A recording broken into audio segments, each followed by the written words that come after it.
ఓం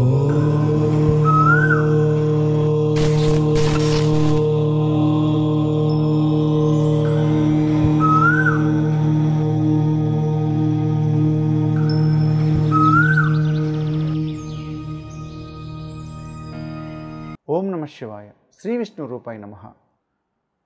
ఆడవారు తలస్నానం చేసి పూజలు, నోములు, వ్రతాలు, ముఖ్యమైన పనులు స్టార్ట్ చేస్తూ ఉంటారు. మీరు తలస్నానం చేస్తున్నప్పుడు ఆడవారు అయితే, అంటే పెళ్ళి అయ్యిన వారైతే, మీరు తలస్నానం చేసే ముందు కాస్త మేలిమి పసుపు తీసుకొని మీ ముఖానికి రాసుకోండి. మీ ముఖానికి రాసుకున్న తర్వాత మీ మంగళసూత్రానికి కూడా పసుపుని బాగా పోయండి. పసుపు మీ మంగళసూత్రానికి బాగా పూసిన తరువాత కొద్దిగా మీ తల భాగాన కొద్దిగా బొట్టు పెట్టుకోండి. నుదుటి భాగం కాకుండా ఈ బ్రహ్మరథం పైన కాస్త పూసుకోండి. అలాగే మీ పాదాలకి కాస్త పూసుకోండి. పూసుకున్న తరువాత మీరు తలస్నానం చేయండి. ఇలా చేసిన దాని వలన మీ భర్త ఆయన చేస్తున్న పనుల్లో ఎలాంటి ఆటంకము కలగదు.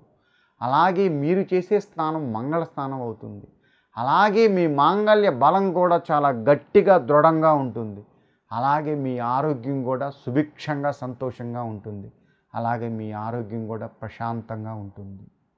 మీరు మామూలు స్నానం కన్నా మీరు చేసే స్నానంలో మీరు తలస్నానం చేసేటప్పుడు పసుపుతో మీ ముఖాన్ని మర్దనా చేసుకొని మంగళసూత్రానికి పూసి మీ బ్రహ్మరథం తలపైన కాస్త నుదిపైన కాస్త పూసుకొని మీ కాళ్ళకి పసుపు పూసుకొని మీరు తలస్నానం చేస్తే మీరు చేస్తున్న పనుల్లో ఆటంకాలు ఏది ఉండదు.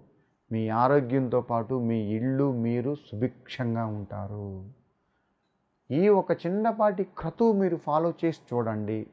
మీరు ఎప్పుడు స్నానం చేసినా పర్వాలేదు. ఫలానా రోజని నేను చెప్పట్లేదు.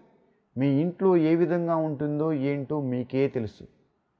అలా కూడా కాకుండా నేను ఇంతకుముందు ఓ వీడియోలో మీరు స్నానం చేసే బకెట్లో కాస్త పసుపు, ఓ పువ్వు, కాస్త రాళ్ళ ఉప్పు వేసుకొని తలస్నానం చేయొచ్చు. అలాగ కూడా చేయొచ్చు. ఆ స్నానం వేరే, నేను చెప్పే ఈ పూజలో చెప్పే ఈ పసుపు స్నానం వేరే.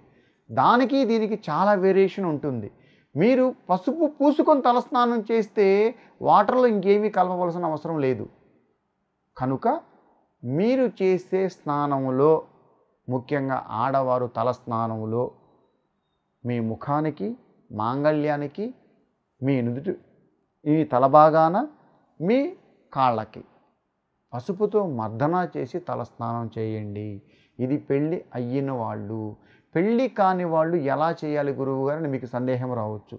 పెళ్ళి కాని ఆడపిల్లలైతే కాళ్ళకి పసుపు పూసుకొని, ముఖానికి కాస్త పసుపు పూసుకొని, కొద్దిగా వాళ్ళ బ్రహ్మరథం పైన బొట్టు పెట్టుకొని తలస్నానం చేయాలి ఆడవారు కానైతే. ఇలా చేసి మీరు చూడండి, మీ ఎదుగుదల, మీ అభ్యున్నతి ఎలా ఉంటుందో మీకే అర్థమవుతుంది. కృష్ణార్పణ.